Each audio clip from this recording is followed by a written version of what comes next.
Welcome back to the Sport of Kings. 19 years of quality horse racing action brought to you by this man, Tommy Walski. I'm Brooke Ward, the voice of the Sport of Kings. Tommy's kept me working for 2 decades. Hopefully there's 2 more decades, Tommy. And I know Tommy's been talking to a lot of people who've been involved in the show over the last 19 years. We saved the best looking one for last, folks.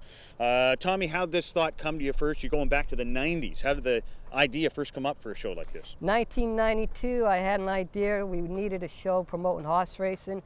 I pitched it to Shaw Cable, of all places.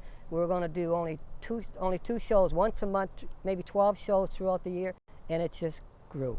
Wow. And you must have a lot of memorable ones. It's an award-winning show, too, of the Sovereign variety and others. What jumps out at you? I think what jumped out more than anything is we won 2 Sovereign Awards with the Sport of Kings. Thoroughbred, we won a USTA Hervey Award, which is national. We had 7 nominations for Sovereign Awards, so I knew the show was popular and it was gaining momentum. So that's the accomplishments that I enjoyed with the show. Well, Tommy is the star of the show. There's many people behind the scenes who have certainly kicked in and been stars off camera at least, but Tommy's the guy who hustles and makes sure it gets on the air. That means you're hustling for funding too. Back when you started this, I mean, how daunting a task was that, and where did you find people who were willing to invest in it? You know, Brooke, back then how it got started was we had the HBPA, who have been with us since day one, and we could never existed without them.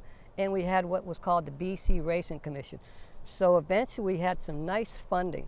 Then when they disbanded the BC Racing Commission, the funding got kind of tough. And I think what the public and the people involved in the industry thought that we always had enough money to make the show go. But it wasn't the case.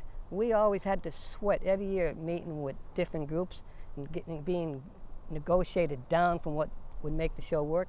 And eventually last year we ran out of funding, and if it wasn't for the generosity of the horsemen and people like Glenn Todd and Swiss Thoroughbreds, the Felicellas, the show wouldn't have went. It didn't go on to the last minute, so we're like a quarter of the way funding than what we need, and that's how it goes. So we don't have the funding people think we do. So you just barely at the last moment got the 2010 season in, and now if you look ahead to 2011 in these tough economic times, well, how's the forecast? Forecast doesn't look too good, and I don't like to see that, not for myself, obviously.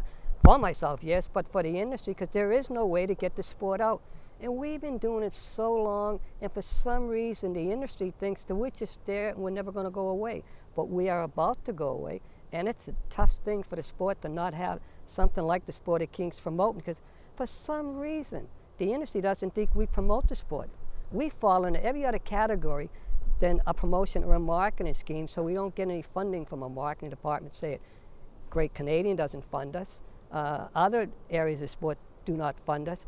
They just assume we're always going to be here, and I don't think we may not be here next year. I sure hope you are, but when the owners of the track actually basically aren't chipping in with the weekly regular vehicle, that's obviously an issue, but hopefully that gets cleared up. But meanwhile, Tom, I hope there's a 20th year for my own self-benefit, but for everybody else in the horse racing industry and the Definitely. track and the people and the thoroughbreds who are the real stars of the show.